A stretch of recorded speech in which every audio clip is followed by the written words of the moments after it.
Bismillahirrahmanirrahim. Assalamualaikum warahmatullahi wabarakatuh. Alhamdulillah wassalatu wassalamu ala Rasulillah wa ala alihi wa ashabihi ajma'in.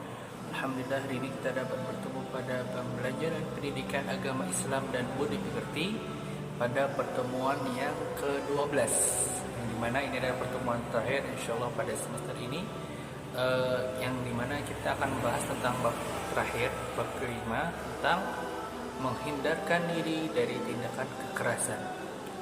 Sebelum kita memasuki pembelajaran kali ini, marilah kita berdoa semoga apa yang kalian pelajari pada pertemuan ini menjadi dapat kalian pahami, insyaallah nanti kita amalkan dalam kehidupan sehari-hari. Amin ya rabbal alamin. Amin ya rabbal alamin. Bismillahirrahmanirrahim. Alhamdulillahirabbil alamin. Wassalatu wassalamu ala asyrafil anbiya'i wal mursalin sayyidina Maulana Muhammad wa ala alihi washabbihi ajma'in. رضيت بالله ربا وبالإسلام دينا وبمحمد نبيا ورسولا ربي زدني علما وارزقني فهما برحمتك يا أرحم الراحمين والحمد لله رب العالمين. Semoga dengan doa ini kalian lebih cepat paham dan insyaallah kalian dapat kalian amalkan dalam kehidupan sehari-hari. Amin ya rabbal alamin. Bagian B tentang menghindarkan diri dari tindak kekerasan, yang dimana tema pada bab ini yaitu tentang toleransi, ya. Toleransi yang dimana dalam hal ini kita diajarkan dalam Al-Quran dalam surah Al-Maidah ayat 32 dari Allah bahwa untuk menghindarkan diri dari tindak kekerasan. A'udzu billahi minasyaitonir rajim. Bismillahirrahmanirrahim. من أجل ذلك كتبنا على بني إسرائيل أنه من قتل نفسا بغير نفس أو فساد في الأرض فكأنما قتل الناس جميعا ومن أحياها فكأنما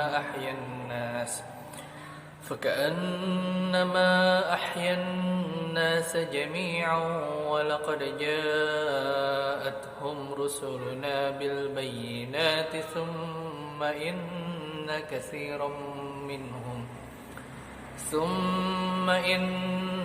كثيرا منهم بعد ذلك في الأرض لمسرفون. صدق الله العظيم وصدق رسوله الكريم ونحن على ذلك من الشاهدين.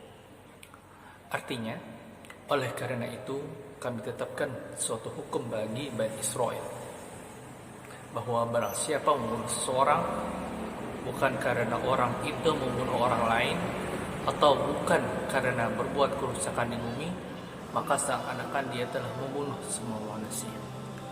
Barang siapa memelihara kehidupan seorang manusia, maka seakan-akan dia telah memelihara kehidupan semua manusia. Sesungguhnya Rasul kami telah datang kepada mereka dengan membawa keterangan-keterangan yang jelas. Tetapi kemudian banyak di antara mereka telah melampaui batas di muka bumi. Surah Al-Maidah ayat 32. Pas benar ya, dengan kita membahas surah ini, kita telah mendengarkan berita dari negeri Israel atau negeri Palestina, di mana mereka sedang peperangan, ya, saling membalas untuk mempertahankan keberadaan mereka sebagai pemeluk Islam, dan Israel pun terus menyerang. Padahal di sini min ajli dzalika katabna 'ala bani Israil. Padahal ayat Al-Quran dan perintah-perintah Allah sudah turun kepada Bani Israel bahwa barang siapa membunuh seseorang, satu orang aja sama dengan membunuh semua umat manusia. Ya, satu orang aja yang mau dibalas, maka dampaknya kepada dampak warga-warga sivil. Nauzubillah. Kita doakan kepada saudara-saudara muslim kita yang ada di Palestina, semoga mereka diberikan ketabahan dan mereka dapat melalui, dan mudah-mudahan peperangan di sana itu dapat diselesaikan dan dapat dihentikan, dan semoga mereka mendapatkan kemerdekaan yang sebenar-benarnya, bahkan mudah-mudahan mereka mendapatkan keleluasan dalam beribadah. Salah satu sebabnya mereka itu adalah karena mereka teraniaya saat sedang beribadah, sehingga mereka mendapatkan memperlakukan tindakan kekerasan kepada Bani Israel, dan Bani Israel kemudian membalik balas secara bertubi-tubi kepada kalangan Bani Palestina. Kemudian di sini ada ayat perkata ya, min ajli dzalik. Oleh karena itu katabna, kami tetapkan ada atas Bani Israel, ya Bani Israel, man qatala, barang siapa yang membunuh nafsan, jiwa, bighairi nafsin, bukan karena ia membunuh orang tuanya, itu kisos, au fasadin, atau membuat kerusakan, fil ardi, di muka bumi, faka'annama, maka seakan-akan talan nas, membunuh manusia, qatalan nas, membunuh manusia, jami'an, semua, wa man ahyaha, dan siapa yang memelihara kehidupan, ahyan nas, menghidupkan manusia, walaqad, dan sungguh, ja'athum, telah datang kepada mereka, rusuluna, rasul-rasul kami, la musrifun, sesungguhnya orang-orang Israel itu sudah sangat melampaui batas. Di sini juga telah dibahas tentang tajwid. Silakan kalian lebih pahami lagi pada pelajaran pendidikan Al-Quran atau BTA. Di sini ada izhar, ada qalqalah, itu sudah dibahas ya. Ikhfa, ada qalqalah sugro, ada mad arid, sukun. Sudah ada contoh-contoh di sana. Silakan kalian baca masing-masing. Maksud saya kita akan membahas kandungan surah ini, surah Al-Maidah ayat 32. Ya. Surah Al-Maidah terdiri dari 120 ayat.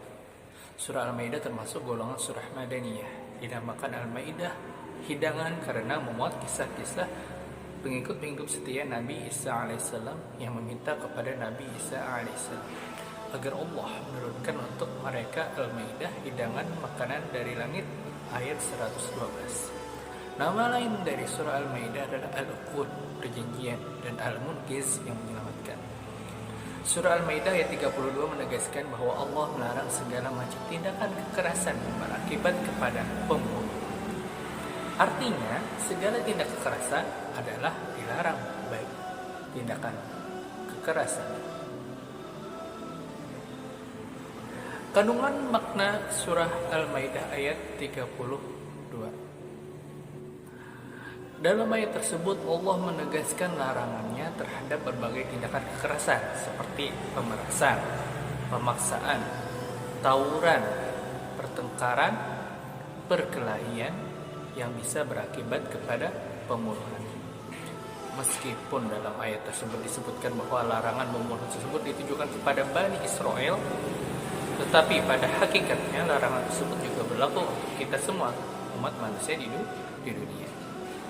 Segala tindakan yang dapat menghilangkan nyawa orang lain sangat berat dosanya di sisi Allah Subhanahu wa Ta'ala. Ditegaskan bahwa membunuh seseorang adalah seperti membunuh semua manusia. Sebaliknya, pahala memelihara kehidupan seorang seperti pahala memelihara kehidupan semua manusia. Ketahuilah bahwa orang yang mati karena dibunuh oleh seseorang tanpa ada alasan yang dibenarkan oleh agama, bighairi haq, seperti perang jihad ataupun melaksanakan hukuman, maka kelak di akhirat di tangan kanannya akan memegang kepalanya sendiri dengan urat leher mengeluarkan darah. Adapun tangan kirinya menyeret orang yang membunuhnya untuk dihadapkan kepada Allah Subhanahu wa Ta'ala. Orang yang dibunuh tersebut kemudian berkata, "Wahai Tuhanku, orang inilah yang telah membunuhku." Lalu Allah berfirman kepada si pembunuh itu, "Celakalah engkau." Lalu pembunuh tersebut diseret ke neraka. Sungguh kita berlindung kepada Allah agar dijauhkan dari perbuatan keji tersebut. Rasulullah SAW pernah bersabda dari Al-Bara' bin Azib, sesungguhnya Rasulullah SAW pernah bersabda, kehancuran dunia nilainya lebih ringan di sisi Allah daripada seorang membunuh seorang mukmin tanpa hak. Bagaimana hadis riwayat Ibnu Majah. Bagaimana risiko dan dampak negatif bagi orang yang dengan sengaja terlibat ikut tawuran, misalnya perkelahian massal, saling membunuh, carok dan sejenisnya, Dalam hal ini Rasulullah pernah bersabda dari Abu Bakhrah Naufal bin Haris radhiyallahu an bahwa Nabi Muhammad SAW pernah bersabda, "Idzal taqal musliman bisayfihima fal qatilu wa maqtulu finnar." Apabila ada dua orang muslim bertemu dengan memanggul pedangnya, maka pembunuh dan yang terbunuh mereka berdua sama-sama masuk neraka. Kalau seandainya dari awal niatnya ingin saling membunuh, siapakah yang mati, siapakah yang membunuh, berdua masuk neraka. Karena niatnya dari awal itu sudah ingin membunuh. Wahai Rasulullah, kalau ini pembunuh, lalu bagaimana terbunuh? Kasihan yang terbunuh. Beliau menjawab, sesungguhnya yang terbunuh pun juga ingin membunuh temannya. Hanya saja yang terbunuh itu nasibnya kurang seberuntung orang yang terbunuh. Ya, kalau seandainya nasibnya lebih beruntung, bisa saja yang terbunuh itu yang malah membunuh yang si pembunuh. Hadis riwayat muttafaq alaih. Sekarang Anda menjadi semakin tahu kan mengenai hukum dan ketentuan bagi siapa saja yang terlibat dalam pertikaian, pertengkaran, perkelahian, tawuran dan sejenisnya. Semua itu dilarang keras dan bertanggung jawabkannya sangat baik di dunia maupun di akhirat. Di dunia mereka tentu akan berusaha dengan pihak yang berwajib seperti polisi ya, sebagai penegak hukum di dunia.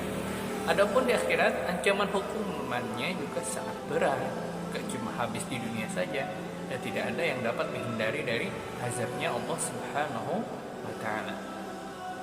Perlu disadari, mereka yang terlibat dalam pertikaian, pertengkaran, perkelahian, tawuran dan sejenisnya pada umumnya hanya dipicu oleh permasalahan yang sepele, seperti saling gara-gara sambatan, ngejek, cemburu.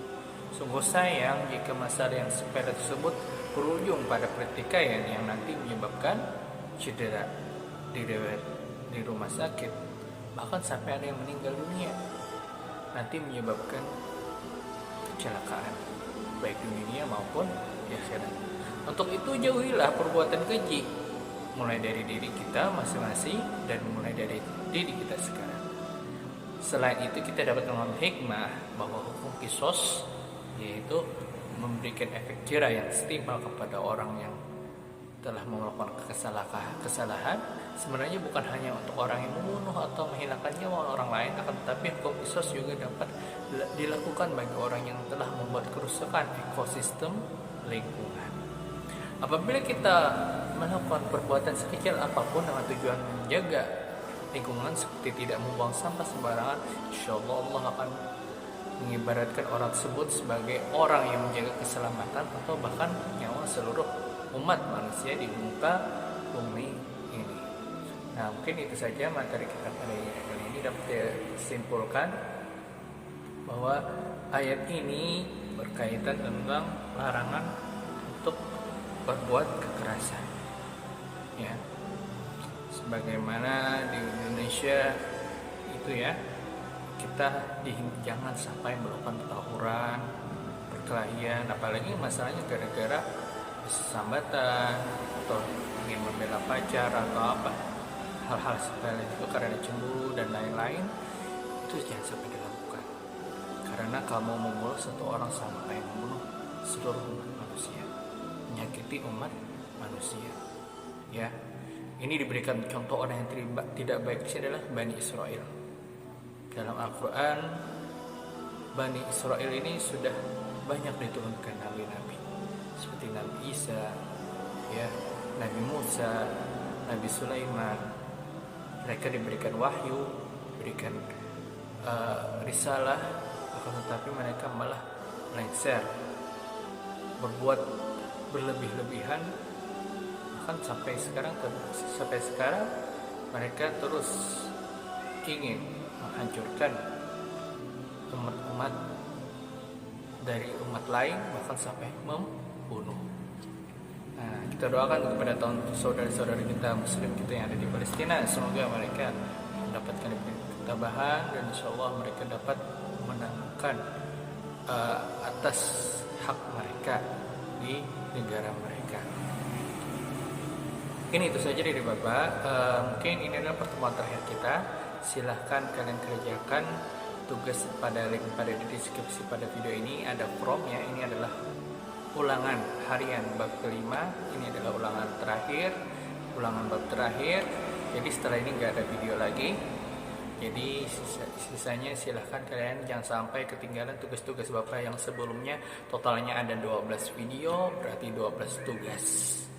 Jadi ada 5 tugas yang tertulis bentuk form yang dijawab ABCD, 5 pilihan ganda, dan sisanya berarti ada 7 yang berbentuk tertulis. Nanti insya Allah minggu depan Bapak share bagaimana kumpulan-kumpulan tugas-tugas dari tugas semester dari pertemuan 1 sampai pertemuan 12. Nah, jangan lupa komen nama kelas dan sebut kita hadir. Nah, sebelum itu Bapak juga mengucapkan mohon maaf apabila Bapak ada kesalahan baik dalam kata, perkataan maupun perbuatan Bapak selama pembelajaran daring ini. Mengingat hari ini adalah selesai daripada Idul Fitri, Bapak ucapkan mohon maaf lahir dan batin, minal aidin wal faizin, mohon maaf lahir dan batin. Salah kata mohon maaf, wabillahi taufiq wal hidayah. Assalamualaikum warahmatullahi wabarakatuh.